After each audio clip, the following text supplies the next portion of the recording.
Welcome to Lucas Vlog. So what's up mga kanopis, no?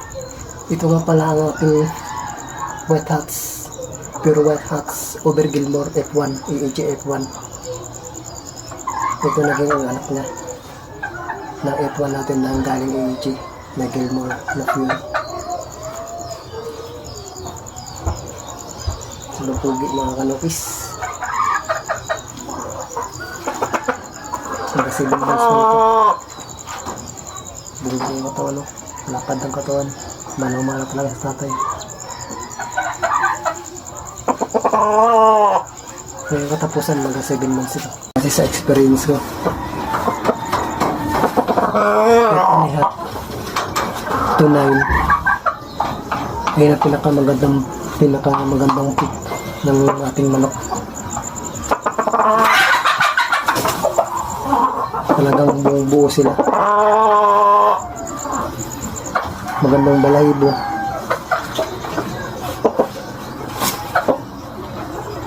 Buo talaga. Kasi pag up to 9 months na, dry na siya. Dry na yun siya. Hindi mo na siya makitaan ng magandang balo sa ruweda. Kahit gaano ka magagaling mag-keeping, mag-pointing, yun lang ang base ko. 9 months pataas, mag-open na ang ating stag.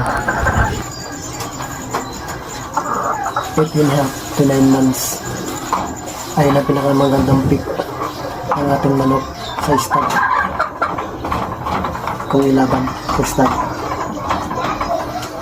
Pag ano kasi, pag 9 to up na, dry na masyado. Dry na masyado ang ating manok. Kahit anong keeping mo talaga tsaka pointing, hindi mo na siya nakikitaan ng palo na galing farm. So yun lang ang topic mga kanopis.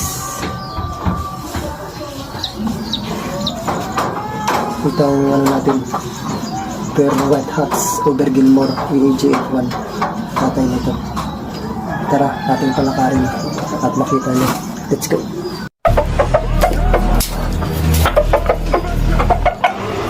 So yan mga kanopis, oh, napaangas. Sobrang ganda ng tindig.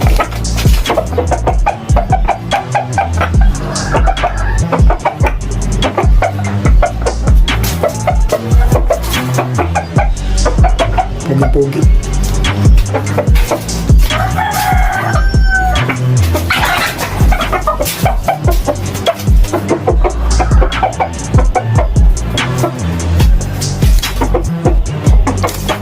Magka 7 months pa lang ito ngayong katapusan ng December. Magka 7 months.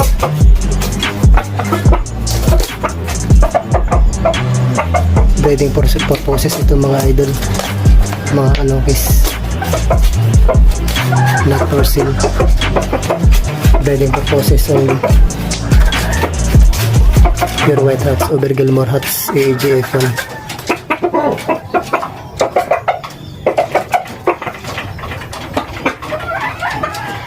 Suggest na kayo mga kanokis kung approve ba kayo sa aking sinabi sa una.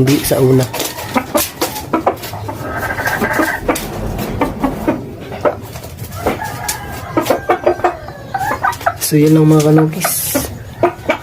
Magandang hapon. Good luck sa breeding. Good luck sa mga laban. God bless all. Maraming salamat. Bye bye.